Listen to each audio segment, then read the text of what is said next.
what we call mental health is brain health. So if you're going to get a checkup for your heart, you're going to get your blood pressure checked, you're going to get your pulse checked and all of that. Your heart is an organ, your brain is an organ as well. Why should it be exempt?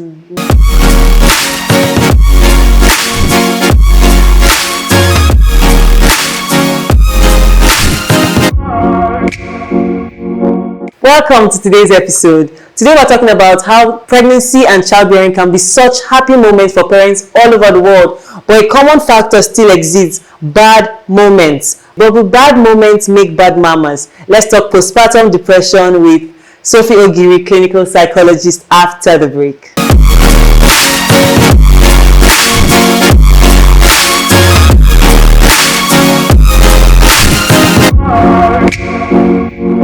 Hi Sophie, welcome to Indulge. Hi, it's such a pleasure to have you. It's been a long time coming. Some availability here, non-availability there. Different things happened over this period. Yes. I'm so grateful to God that you could still join us in this season. I'm grateful to be here. Yes. Thank you for having me. Thank you so much. Thank you so much for being here. Yes. So Sophie, what exactly is postpartum depression? And what are some ways that a woman can identify that this is where she's at right now? Okay. So in simple terms, postpartum depression is depression that starts after the birth of a baby. Yes.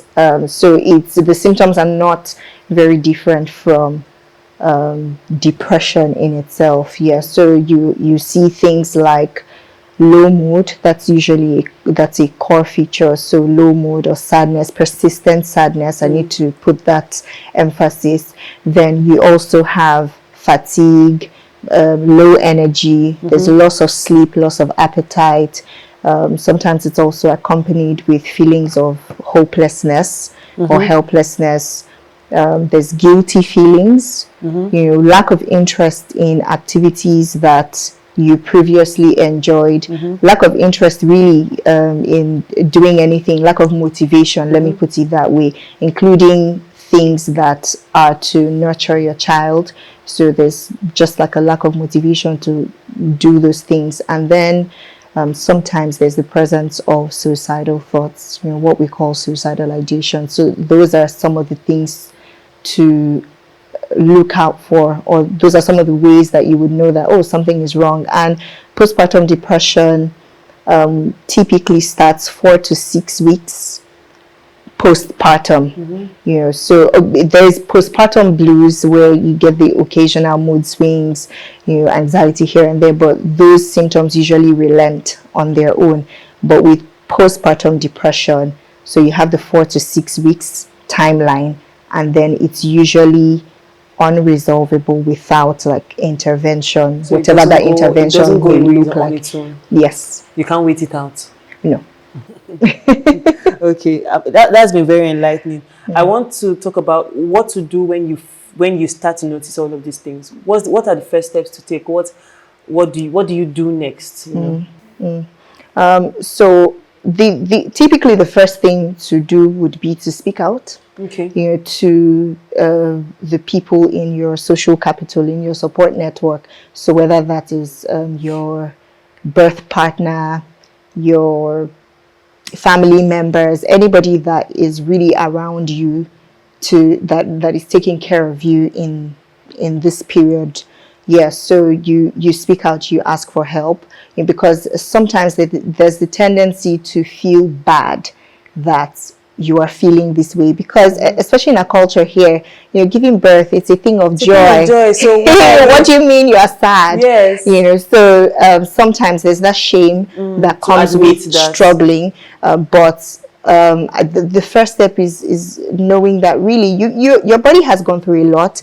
You have gone through a big experience, so it's not something to be ashamed about. The first thing is to always ask for help, because help that you have not asked for is likely to not come to you.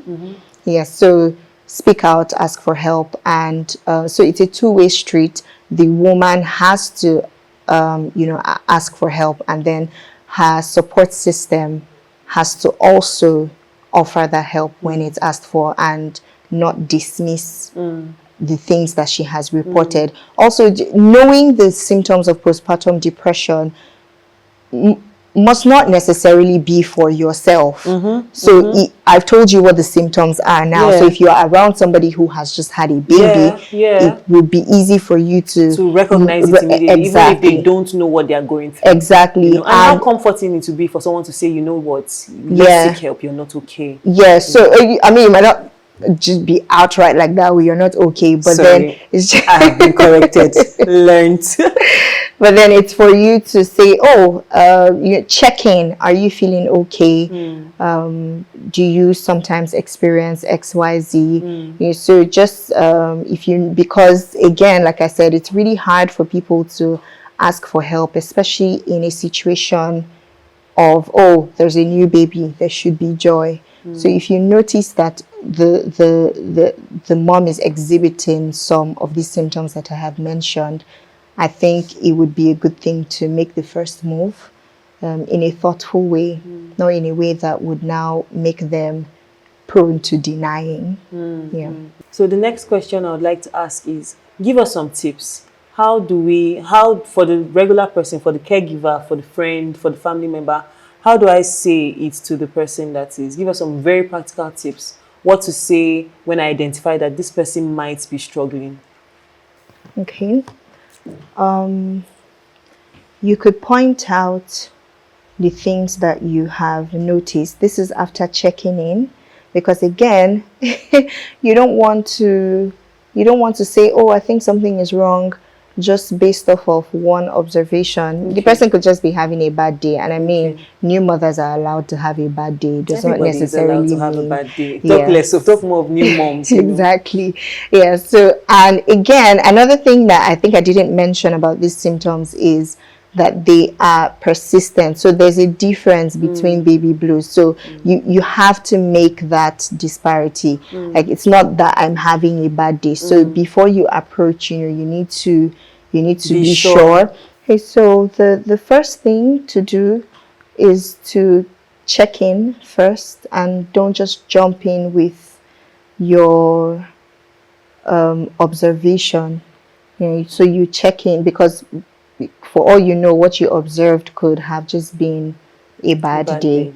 And again, so these symptoms are things that are persistent. Okay, so it's not that you notice that a new mom is having a bad day. I think that the person also has to trust you enough to be able to affirm that these things that you're observing are right. So you have to be a regular in her space. You have to check in. Exactly. So you do the regular check-in. How are you feeling today? Are you having any difficulty? You could come in from the angle of, I know that it's a big deal having a new baby. Is there any way that you are struggling with this? And from there, the person could say yes, confirming the things that you have observed. But sometimes, again, like I said, because it's really hard to just put yourself out there when you're struggling, the person could say, no, I'm doing okay. So if you are close enough to the person, you could just go on and say, I have noticed XYZ, I've noticed a few things, and I think that these are things that would be helpful if you talked about. It's not, I think these are things you should talk about. Just say, okay, I think these are things that would be helpful if you talk about them, and I'm here. I could help you look for resources if you're interested. Just know that you are not alone. You're very supported, or you're surrounded. So you've given the person, you've opened the door. It's up to them to decide. Some people might immediately just open up. Some people need a bit more time, and that's okay, to think about it and say, okay, actually, or they come back later and say, I'm actually going through this. So it helps if you are close to the person. If you think that you are not close enough, go through somebody that is close enough to the new mom. So for example, you could be the nanny in the house, but you happen to be knowledgeable on what these symptoms are. So you could go through maybe her mom, if her mom is around for mugo. A friend who comes to visit. Exactly. It's somebody you could just mention it and then let them take it up from there. I think that those are very wise points. So another question I want to ask on behalf of women, multiple women out there, is what should they expect when they seek medical help? Many of them are not, it's not like the regular going to the doctor and having your vitals checked and your BP checked and getting a prescription or two. What should they expect when they seek this type of help? Okay, you said something. You said it's not like the regular going to get your vitals checked. Yeah, like we don't expect it to be that way. It seems like some counseling session, and many women are just not ready for that. You know? Okay, so I would say look at it as the regular going to get a checkup or going to get your vitals checked. Because quite all right, these symptoms are manifesting as things that we would term as mental or psychological. Exactly. And that's why it's really so hard to seek help for it. At least if I have malaria, you know that you can touch my body and it's hot. Exactly. So you know exactly what is going on. But with mental health or with psychological issues, it's a bit dicier. But I would say the first step to that is just seeing it as every other thing, because it really is what we call mental health is brain health. You know, so if you're going to get a checkup for your heart, you're going to get your blood pressure checked, you're going to get your pulse checked and all of that. Your heart is an organ, your brain is an organ as well. Why should it be exempt? You know, so I think the first step would be to just like not mystify this or don't assume for the doctors. Go there anyways. Yes. Let them tell you. Yeah. And then make sure that you're going to somebody that you actually trust. You can start with the person that you have been working with, maybe the gynecologist, and then let them make a referral as well, because I would like to think that gynecologists are prepared for cases like this. Absolutely. Yes. So you know, in terms of what to expect, I think it starts from you, the person, just knowing that something is wrong internally, and so I'm going to get it checked. The same way something could be wrong, like malaria, I'm going to get it checked. Demystify it for yourself first before you go to any professional. Let's talk a little bit about mental health issues in pregnancy. Many women feel unproductive when they are pregnant, especially if they were very active pre-pregnancy, and now during pregnancy, for some reason, they are not as productive as before. They are maybe too sick to work, or for different reasons, they are not as productive as before. How would you encourage or attend to an issue like that psychologically? Okay. So I know that a feeling that is usually accompanied with unproductivity is anxiety or sadness. You know, I don't want to say depression, but there's usually a nervousness that comes with feeling unproductive or sadness, especially when you have a version of yourself to compare with. But another thing I know is productivity is relative for each individual and in each phase, really. So I think the first step would be to redefine what productivity could look like for you. Especially for you at this particular stage of your life. Yeah.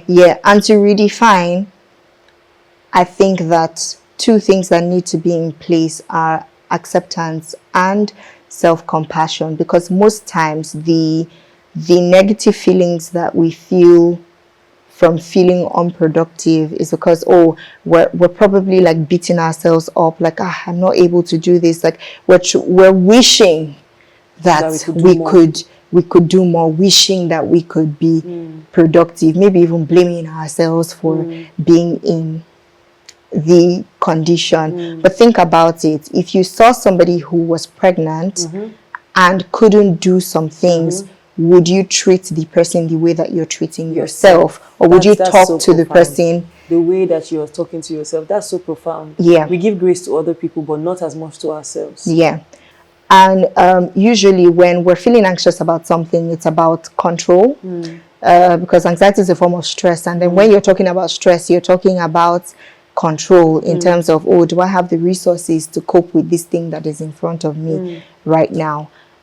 So part of like redefining what productivity is, accepting yourself, being compassionate with yourself would be to actually assess the things that you have control over and stick to those things, as opposed to trying to grasp for control in areas that you most likely would not be able to control because you're pregnant.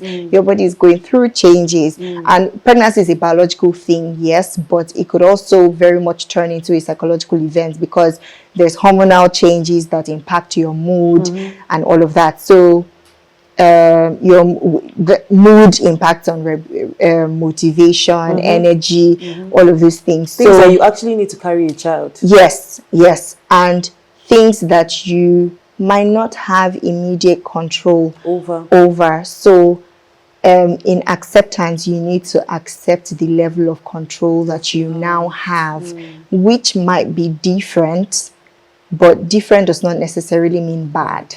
I think these are some things that we need to come to terms with. They're not easy things to come to terms with, but you've made very vital points of things that we should come to terms with. And I think a lot of women, it begins with you.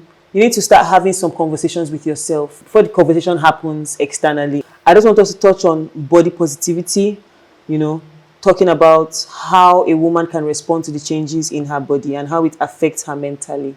Okay, before I answer the question, I have one more thing to add to the previous question about dealing with unproductivity in pregnancy. So we did talk about accepting the level of control that you have, practicing self-compassion, being patient with yourself, basically.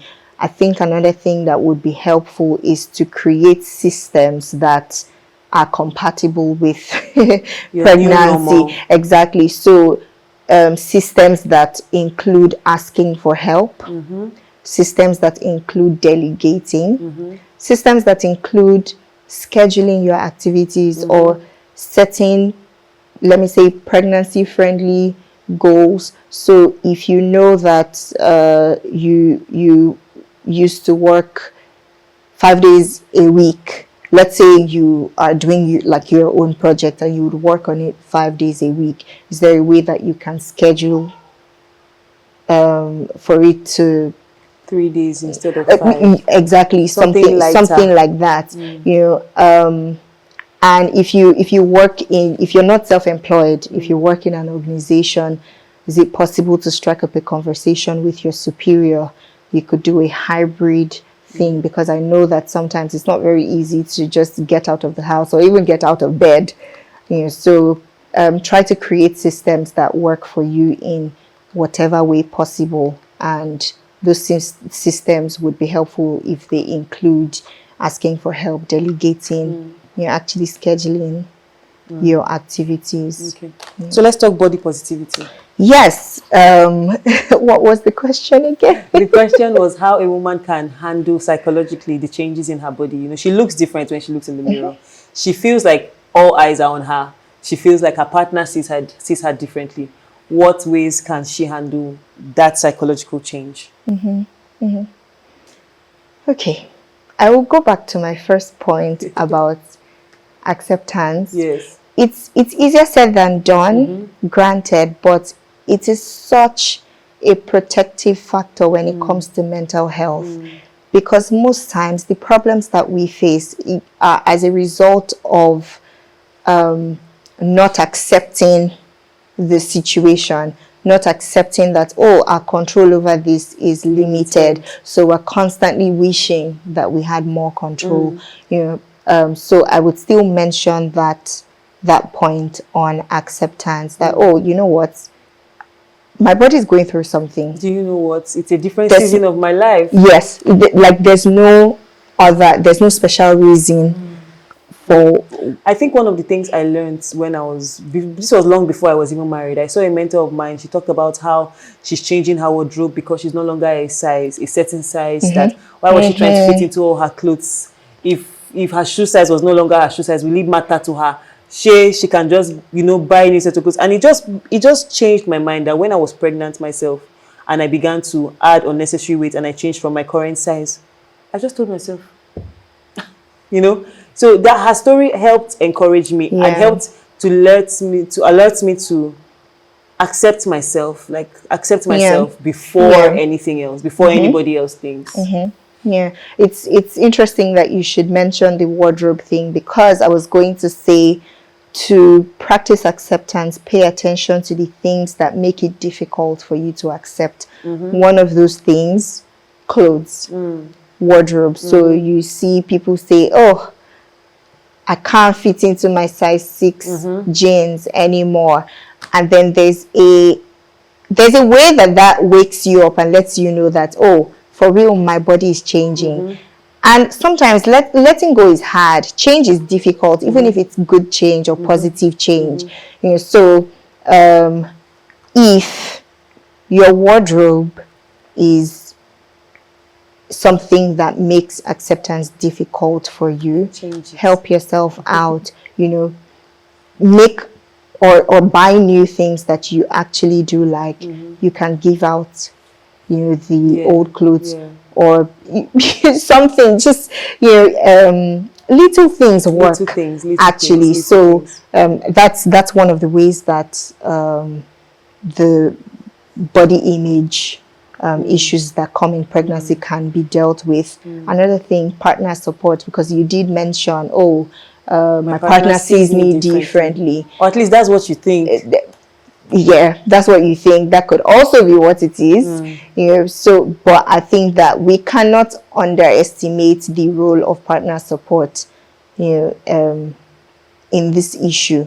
So if you are the partner of the pregnant woman, it's important that you are reassuring, and it's important that you're not feeling bad about the changes that she's going through. Like, you're not carrying it on your head more than she is, because trust me, whatever you're feeling, she's already feeling it. Yes, and you're not the first person to point it out. Oh, you're bigger here. Oh, you're this. Oh, you're slower than you're not the first person to point it out. Yeah. So sometimes, a lot of times, really not sometimes, reassurance, affirmation, unsolicited affirmation, offer it. The one that is solicited, offer it. So we can partner support is a very key part of it. Again, another thing that could help, because it like the changes in your body make you feel like you lack control. So back to my point on control, on assessing the things that you actually do have control over. So if you are able to engage in pregnancy-friendly exercise, that helps as well. It gives you a sense of control. It might not change the way you look 100%. exactly, but it does give you it does give you a sense of control, and you need that as much as possible. Okay, excellent point. I want to talk about stemming from partner control. I want to talk about how society can help. How can society help? I remember when I was pregnant, I walked into a room, and a woman that knew me before I was pregnant, she said, "You're becoming too fat. You're becoming too fat." And I just laughed about it, shoved it off. And then I went to eat. I was offered food as a guest, and I had a big appetite when I was pregnant. So I was eating, and she came out and she said, "And you're still eating?" And I was just like, "Me and you are related. I'm half your size. How would they know that we are family if I don't look more like you, And I think that it helped, because I had the conversation before by myself personally. I had played different scenarios in my head, because I knew I added a lot of weight. I knew that I wasn't looking the same. I knew that my pregnancy was difficult and I couldn't even do much exercise. So I had to have some of these conversations in my head with myself first before I came out, and that really helped. So I kind of had my answer ready when things like that came, as politely as possible, but also in a way that it will not bring up the conversation again. So how can society help? I think, based on this example that you have given, I would say that society can help by thinking before speaking. In the simplest in the simplest way. So before you say something to a pregnant woman, it's important to know that whatever you're about to say, she probably already knows it. If it's about how she looks, I promise you she's very aware of it. And you pointing it out, it's not, there's no value to it really. So as a society, I think, it's important when we want to engage a woman that is pregnant, please ask yourself first, this thing that I'm about to say, how helpful is it? To what extent can it change what I'm pointing out? If it can't, because what exactly am I saying? Yeah, because the person that told you, you are still eating, it's not like if you dropped the spoon, I would lose it automatically, immediately on the spot. Do you understand? So you would have still been the same size because you were still pregnant. So I think it's important as a society to ask ourselves questions before we engage people that are pregnant. They are aware. They are aware. In case you were in doubt, as you watch this, just know that they are aware. They are aware. And I think, again, for the individual, for the woman that is pregnant, you see how you were able to respond and say, oh, we're related. How would they know if I don't look like you? So in that way, you boundaries. Yes. And I would like to think that you did that because you had come to terms with the fact that, okay, I'm pregnant, I'm bigger. It's okay. It's okay. So you see why I say that acceptance plays a very huge role. Huge role. So that way your feelings will not be dependent on just how people react or don't react. And I think another way that society can help is through conversations like this. And sometimes, as the pregnant person, if somebody says something to you that is insensitive, I think you can engage the person. It could be an opportunity to sensitize the person. If you think that it's worth it, yeah. But if it's not worth it, because it could just lead to a back and forth that nobody needs. But then generally, when it comes to pregnancy, not just like body image issues, now how society can help. So when we talk about society, you're talking about family and then the larger society. So in the family, offering help is a key aspect. You must not wait for the woman that is pregnant or the woman that has just had a child to ask for help. So thoughtfulness goes a long way. You can say, oh, do you have anything that you need to do? I have some free time today, whether it's laundry, whether it's taking care of other, like the older children in the house, whether it's caring for the newborn. Sometimes, because sometimes one of the things that contributes to the psychological issues that new moms face is, how will people see it if I say that, I need a break from my baby? They'll see me as a bad mom. But it's okay. It's okay. You will not be the first. Exactly. So somebody taking care of your baby for an hour or two doesn't automatically make you a bad mom. Exactly. Or 2 days. Yeah. So, but then just understanding that the mom might not ask for help.